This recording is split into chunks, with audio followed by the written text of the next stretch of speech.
Advocate صاحب کے mayor Karachi کے خلاف آپ تحریک عدم اعتماد کیوں نہیں لا پا رہے ہیں؟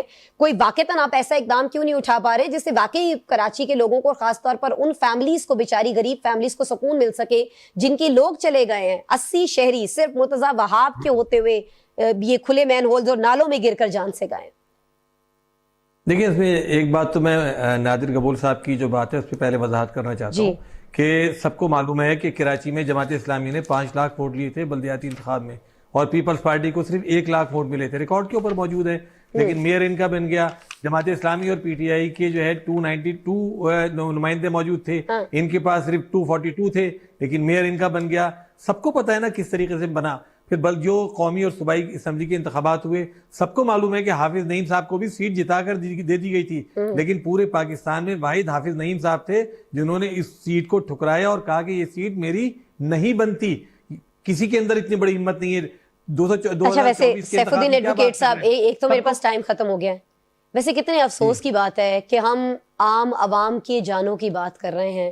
80 ایسے لوگوں کی بات کریں جو مرتضیٰ وہاب کے ہوتے ہوئے جب سے وہ میئر بنے ہیں اپنی جانیں گنوا چکے ہیں، اور جو ہیں وہ بھی سیٹوں پر لڑ رہے ہیں، نشستوں پر ابھی تک آپ لوگ لڑ رہے ہیں۔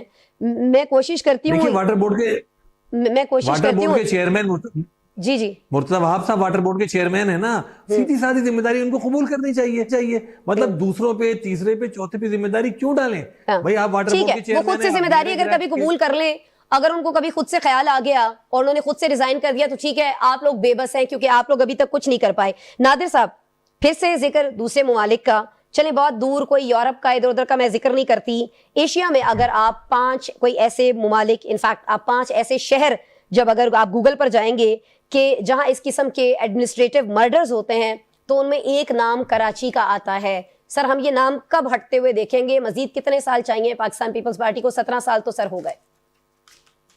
دیکھیے، جس طرح میں نے ذکر کیا کہ 25 ارب تو ابھی پچھلے 2 ہفتے میں ہی مراد علی شاہ صاحب نے اناؤنس کیا کراچی کی مرمت کے لیے۔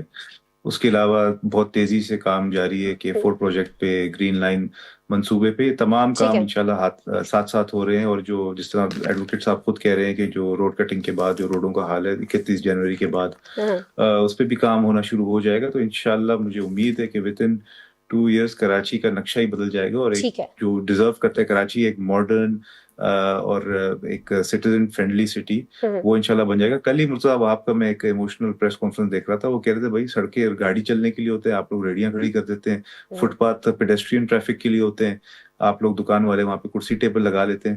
تو اس کے خلاف بھی آپریشن انشاءاللہ ہوگی، اور ہم we are very cognizant of the fact کہ کراچی کے اس وقت بہت ایشوز ہیں، اور انفارچونیٹلی جو تمام سٹیک ہولڈرز ہیں، دیگر جو پولیٹیکل پارٹیز ہیں، وہ اس چیز کو کیش کرنے کی کوشش کرتی ہیں، میئر کو اور سندھ گورنمنٹ کو، لوکل گورنمنٹ کے ڈپارٹمنٹ کو پٹ ڈاؤن کرنے کے لیے۔ وہ انسٹیڈ کہ وہ ہیلپ کریں اور بیٹھ کے ڈسکس کریں اور پلان آف ایکشن بنائیں کہ کس طرح مل کر کام کرنا ہے۔